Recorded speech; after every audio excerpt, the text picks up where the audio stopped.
Am I the a-hole for not giving my ex-girlfriend money I promised her? I had been dating Sam, female 31, for 2 years, and she had a problem with her car. I was getting money as a bonus, and I told her that she should get her car fixed, and I would gift her the money to pay off her credit card instead of giving her a Christmas or birthday gift this year. She got her car fixed, but then broke up with me about a month ago. Don't know why and don't really care. I thought we were doing well, but I guess not. She contacted me to see if I had gotten the money and when I would be sending it.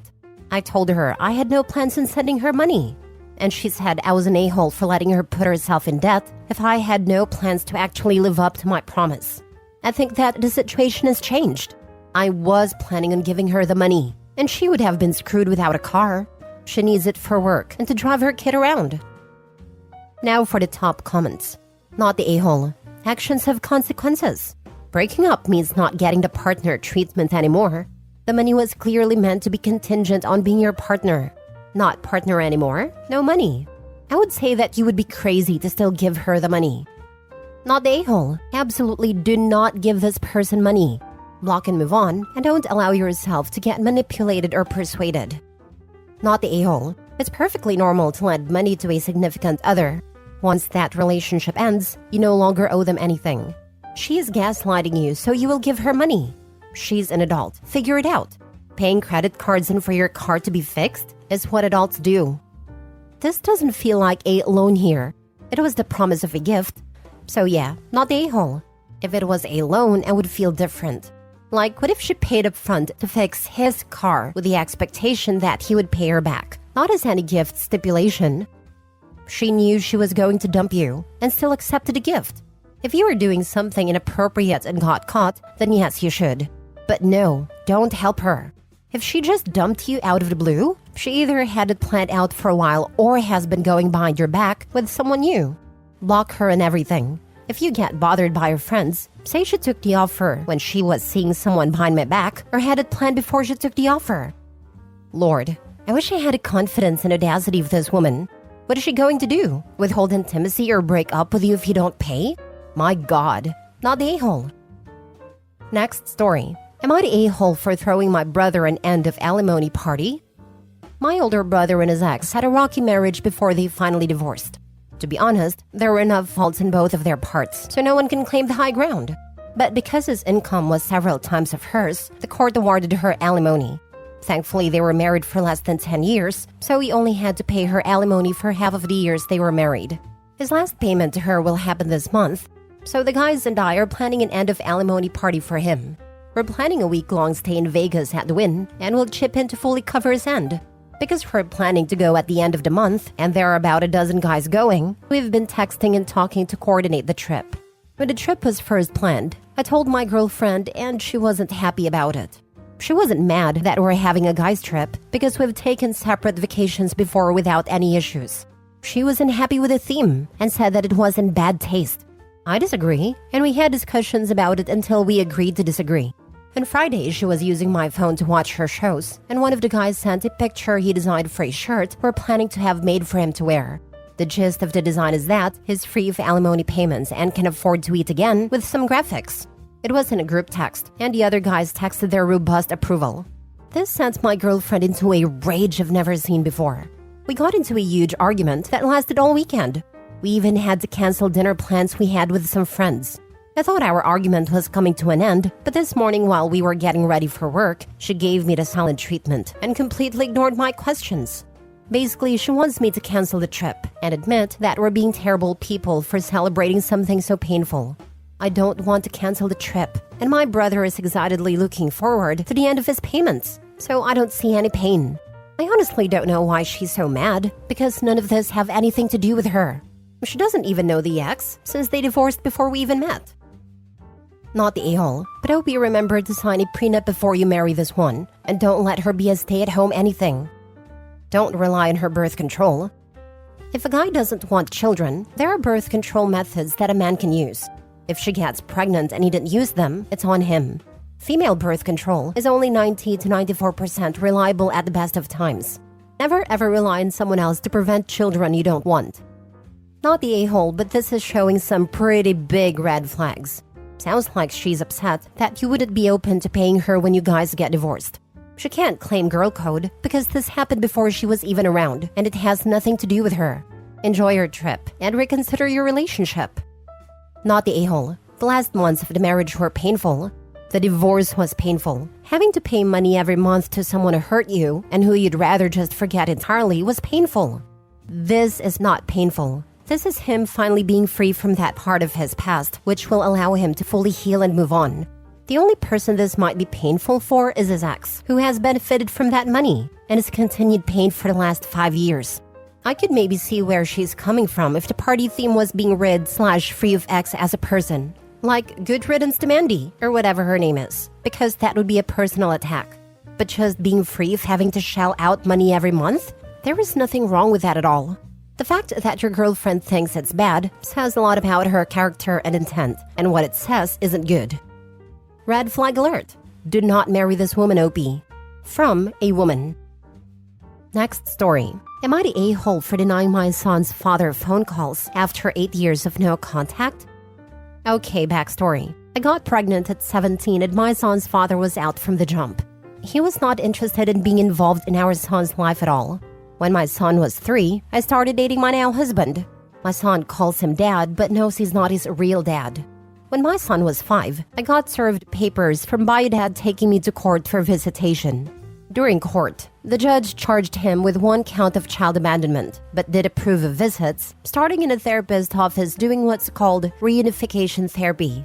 After 2 months of that, they got to have 4-hour weekly visits in the county I live in. The father lives 3 hours away.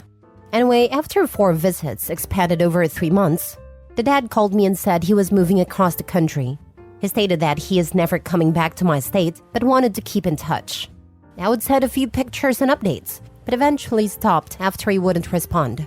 One day I got a text from him telling me I should just have my husband adopt my son so he wouldn't have to pay child support. It's been 8 years since he's moved across the country, and he has never asked about our son until 2 days ago. He texted me and asked when would it be a good time to talk to our son. I texted back and said that he would need to petition the courts for a new parenting plan if he's really serious about it, and he said I'm being difficult. Our son is 13 years old now. That would be extremely awkward to start phone calls after this many years, and especially since his dad ditched him after 6 months of meeting him the first time. Am I the a-hole for saying no? Edit with more info. No, my husband didn't adopt my son. Mostly because he is already his dad in every single way. And since sperm donor moved so far away, I figured why not collect the a-hole tax, child support. Yes, sperm donor pays monthly support. He and his new wife have actually reached out multiple times with the "let your husband adopt him" comment, but then claim that I am the one that's only about money. I do think that this could be linked to the new wife's pressures. She lost her 25-year-old brother to COVID last year, so maybe she's realizing how important family is. Another thing, my son has IDD, so he doesn't act as a normal 13-year-old. Probably more like a 10-year-old. Now for the top comments. Not the a-hole. To your son, he is essentially a stranger. Your husband is his father. Husband is his real dad. The other man is just biological. Please find a therapist that specializes in your situation. Your son deserves a plan that makes him a priority. OP has done well thus far, but she needs unbiased help. All this back and forth when it suits him won't be good for your kid, and I'd be explaining this to a judge. Not the a-hole. You're protecting your child. Be extremely vigilant and paranoid about why your ex suddenly wants to talk. He may just want to manipulate your son. Probably needs a kidney. Also common when there is a new girlfriend in the mix, and he doesn't want to look like the deadbeat dad he is. Not the a-hole. This is so similar to the one earlier this week. For some reason, the absent parent needs to show or have a contact with a child. I'd say no and be suspicious. Sometimes people just don't care about or have the patience for small children, but think they can jump right in when the hardest work has been done and the child is old enough to be interesting to them. Or he has a new girlfriend who has been questioning his lack of involvement and he wants to look good to her. Either way, he's a waste of space. Last story. Am I the a-hole for telling my husband my life plans after he passes does not include any reliance on his children? My husband, 62 male, has 2 children from his previous marriage that I, 48 female, met in their early adolescence. Both children have good relationship with their parents, with the typical rockiness that comes with the teen years. Both are in their 20s now, working on their degrees, and overall doing well. My relationship with both of them have been cordial and emotionally disconnected, in large part because I never felt like I was allowed to be a stepmother. I was expected by both parents to be their friend. As an adult in her 30s, I was simply not comfortable being friends with two children under the age of 13. I tried to be as open to talking with them, showing them affection, taking them places, doing interesting things with them, and trying to engage with them on their level. But my hands were always tied whenever their behavior needed correction, and more than once led to getting steamrolled for enforcing rules that I personally live by, like telling his daughter to not hit her brother. I often felt like I was a stranger in my own house when things got out of control. Nevertheless, I got through it, and they're adults now, and for the most part, all is well. But while my husband has children, I wasn't able to have kids, despite desperately wanting to have one. Those facts means that my reality requires me to be as prepared as I can, because I will be alone if he dies before me. While explaining this to him, in the broader context of why I was investing the way I have been, he got his feelings hurt, thinking that I should assume his kids will take care of me. They already have a mother they may have to take care of, and I would hope that if I need help taking care of my husband, that they would help as well. But I have no illusions that such a sense of offspring duty or obligation would be extended to me. But he thinks that I'm insulting his children as being unfeeling or callous. To be perfectly fair, if they didn't lift a finger for me, I really wouldn't attribute it to being unfeeling or callous, only that they genuinely have no real obligation to take care of me. What's worse is he wants to talk to his kids about this and put them into that ugly position of insisting that they would take care of me to make him happy, or being honest and say they wouldn't and deal with him being disappointed. He's irritated and hurt, and I feel like I'm an a-hole for trying to make sure I am not screwed if I'm unlucky enough to hit 80 and be all alone. Not the a-hole. It's wise to plan for your future, ignoring your relationship or lack thereof for these kids. They aren't responsible for caring for parents in their old age.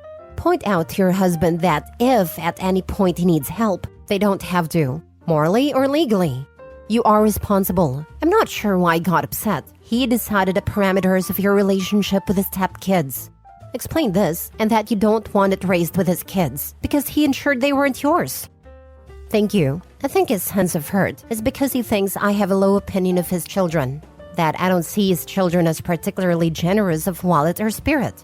I really don't think less of them. Perhaps he's upset because it indicates that I never thought more of them. While I agree that children really have no legal obligation, we may quibble over the moral element mostly because I reject rule-by-thumb morality. At the end of the day, in my case, I really don't think they have a moral or legal obligation to take care of me at all. And he's interpreting this has me thinking poorly of them. Him not listening to you or just misinterpreting your response? You probably need to clarify this before it festers. Would reading your post upset him? It's very lucid, concise, and has no bitterness or malice. That's very kind of you. I may share it with him. Sometimes reading things are taken differently than hearing it. Why does it bother him that you are investing in being financially wise? Aside from his choosing to be offended by your not assuming his kids will take care of you, why is your fiscal responsibility even questioned? Any chance he would prefer you spend the money you invest? He could assure you that he will take care of you with his investments and insurance if it predeceases you. So why isn't he reassuring you by telling you that in detail? Guessing he will leave everything to his kids, and you assuming he will do that and that his kids won't help you is embarrassing to him, because he knows it is valid. If he dies before you, what financial measures are in place to care for you? Worst case scenario for OP is that husband talks to his kids, and they tell him whatever he wants to hear, even though it's not true, so he leaves all his assets to his kids. He thinks they'll take care of OP. They don't. She's up a creek. She needs to insist on some insurance policies where she's the beneficiary at minimum. His social security? What about their home? Will she inherit his half? Is she even on a deed? I really appreciate the concern here. In a way, I hear my late father's voice as these are the kind of ideas he would bring up. The house is in my name alone. I bought it before we married. I've been aggressively saving my own retirement account, and I'm okay given my current age and my own planned retirement. I'm sole beneficiary with his life insurance policy. I know his retirement funds are split 3 beneficiaries, me and the kids. He is the kind of man who would want to make sure that all of us have something to help with the expense of his passing, and that the kids have a little buffer in life.